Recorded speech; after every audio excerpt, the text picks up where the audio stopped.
রিকশার সঙ্গে আমরা সবাই পরিচিত, কিন্তু আপনি জানেন কি কিভাবে রিকশা আবিষ্কার হয়েছিল?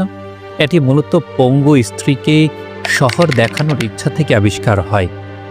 রিকশা জাপানে উদ্ভাবিত হলেও সেটির নকশা করেছিলেন জোনাথন স্কুবি বা জোনাথন গুবলে নামে একজন মার্কিন খ্রিস্টান মিশনারি। মিস্টার জোনাথন ধর্মপ্রচারের কাজে জাপানে ইয়োকোহামা শহরে থাকতেন। তার স্ত্রী এলিজা গোবলে হাঁটতে চলতে পারতেন না। স্ত্রীকে ইয়োকোহামা শহর ঘুরিয়ে দেখাতে মিস্টার স্কুবি 1869 সালে 2 চাকার সামনে হাতল বিশিষ্ট বাহনের নকশা আঁকেন এবং কাঠ দিয়ে তৈরি করেন। সে বাহনের নাম দেন তিনি জিন রিকশা, যা কালের বিবর্তনে রিকশা নামেই পরিচিতি পায়। 2 চাকার এই হাতে টানা বাহনটি রিকশার প্রাথমিক সংস্করণ হিসাবে যুক্তরাষ্ট্রের